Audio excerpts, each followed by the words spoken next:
ఏం సావిత్రి, ఈ టైంలో ఎక్కడికి వెళ్ళావు? మొన్నిది నిద్ర మాత్రలు మింగినప్పుడు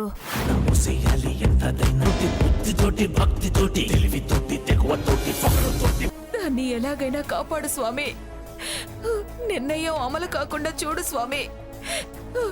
దాన్ని గండం నుంచి బయటపడేస్తే తైలాభిషేకం, తిలాదానం, వస్త్రదానం చేస్తాను.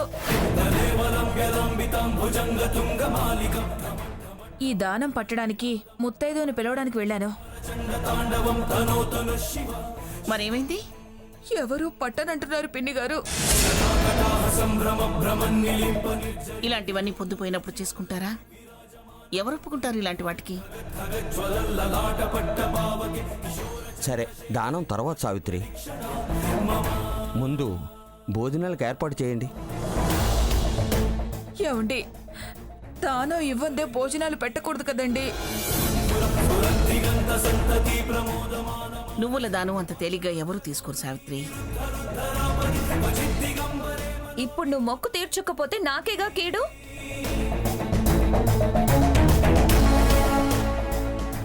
నీకు ఏ కీడు తగలనివ్వనే. మీ అక్కగా నేనుండగా ఏ నష్టం కష్టం నీకు రానివ్వను, నీ దరి చేరనివ్వను.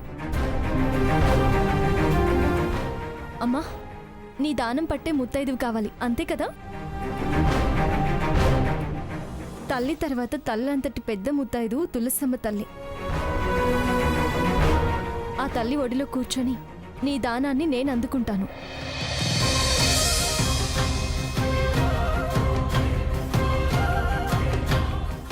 రామ్మా, ఆలోచించుకుండరా. వెళ్ళమ్మా సావిత్రి.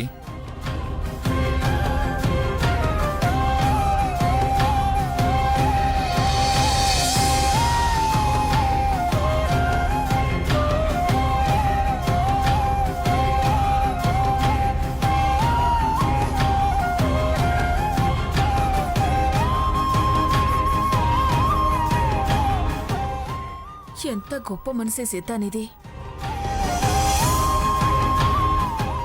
స్వర్ణ, ఇలా రావే.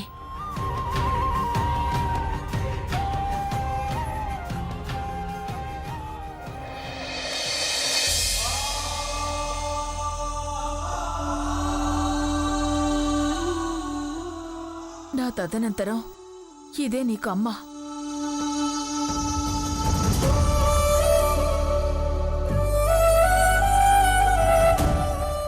ఎందరి కాళ్ళు పట్టుకున్నా రావంటే రావు అన్నారు, చీపో అన్నారు.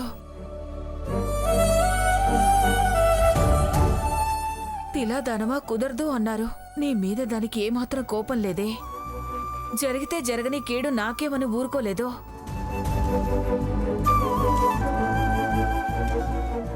ఇప్పటికైనా దాన్ని అర్థం చేసుకో స్వర్ణ. ఉన్న దరిద్రమేగా కొత్తగా వచ్చేదేంటి అని నువ్వుల దానం పట్టింది గొప్పని పెంచుకుంటుంది. అక్క, స్వర్ణ,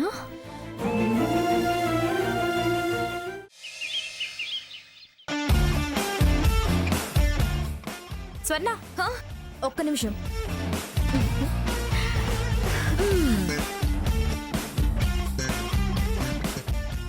మీరిద్దరూ విన్నవాలని మేమందరం కోరుకుంటున్నామే, అందుకే ఈ దండలు వేశాం. Thank you. స్వర్ణ, స్టైలే.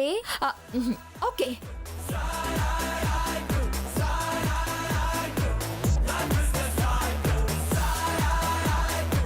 నమస్తే మేడం. నమస్తే. నమస్తే మేడం. మేము షీ క్లబ్ మెంబర్స్. మా క్లబ్ తరఫున వీళ్ళిద్దరూ మిస్సెస్ వైజాగ్ పోటీలో పాల్గొనబోతున్నారు. పేర్లు నమోదు చేసుకోండి.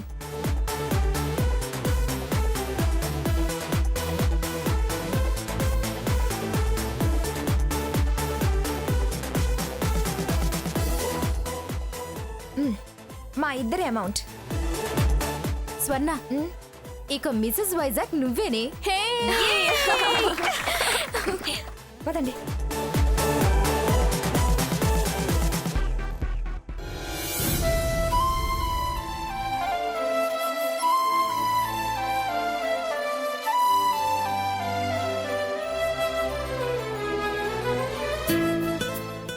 నాకు అవసరం అంటావా?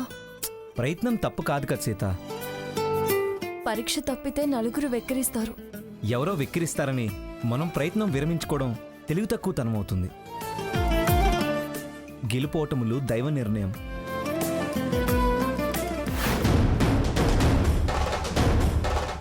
మిస్సెస్ వైజాగ్ ఎలాగైనా మనమే గెలవాలి.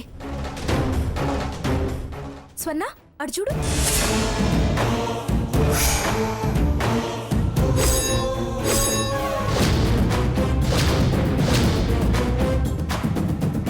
చెప్తా పదండి. రఘు పద వెళ్ళిపోదాం. సీత అటు కాదు, మనం వెళ్ళాల్సింది ఇటు. నేను పోటీ చేయదలుచుకోలేదు రఘు. ఏ? స్వర్ణ కూడా పోటీ చేస్తుంది కదా, దాన్ని గెలవనివ్వు.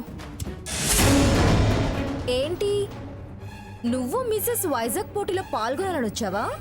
రాకూడదా? ఇదేమీ సైకిల్ పందెం కాదు నువ్వు రావటానికి. పందెం ఏదైనా సమర్థత ఉన్నవాళ్ళు పాల్గొనొచ్చు. వచ్చు కాదంటూ లేదు. సమర్థత ఉందనుకొని వచ్చి ఎందుకు వెనక్కి తిరుగుతున్నారు? తను పోటీ వద్దనుకుంటుంది. ఇక్కడి దాకా వచ్చాక వద్దనుకోవడం ఏంటో. నా చెల్లెలు పోటీ చేస్తుంది కదా, ఇంక నేనెందుకని. మాలో ఎవరు గెలిచినా ఒకటే అని. నేనంటే ఎంత ప్రేమ, నా కోసం ఎంత త్యాగం చేస్తున్నారు. నన్ను గెలిపించటం కోసం మీరు చేస్తున్న ఈ త్యాగం చరిత్రలోనూ నా మనసులోనూ శాశ్వతంగా నిలిచిపోతుంది.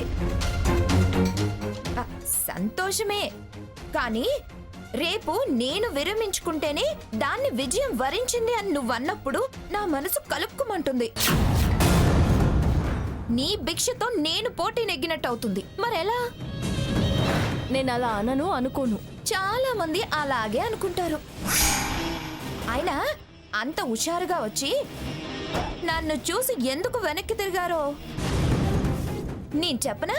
నిజం చెప్పనా? నిజం మేమే చెప్పాం కదా, ఇంకా నువ్వు చెప్పేదేంటి? మీరు చెప్పేది మంచి దక్కించుకునే నిజం, నేను చెప్పేది నగ్న సత్యం. అదేంటంటే ఎవరో అనామకులుంటారు, పోటీలో దిగి గెలిచి అటు ప్రైజు ఇటు ప్రైజ్ మనీ దక్కించుకోవచ్చు అని వచ్చారు.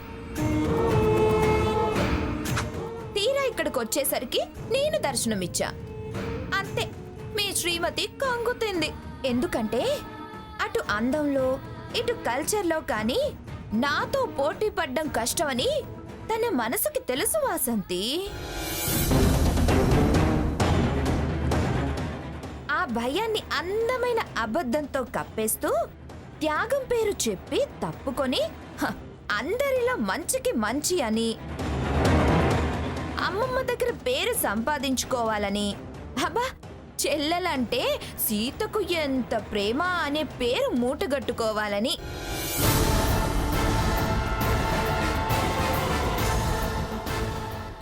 అయినా నీకంత సీన్ ఉందా?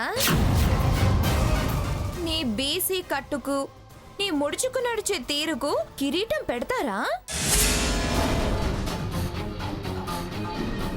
నన్ను ఏ రౌండ్లోనూ గెలవలేవు. ఎందుకు సీత లేనిపోని బింకపు మాటలు? నీకు నువ్వు చాలానే ఊహించుకుంటున్నావు. ఇదేమీ క్లబ్ కాదు, బ్యూటీ క్వీన్ అంటూ కిరీటం పెట్టడానికి. ఇక్కడ నీకు పెడతారా నా కిరీటం? ఎవరు అర్హులైతే వాళ్లకు.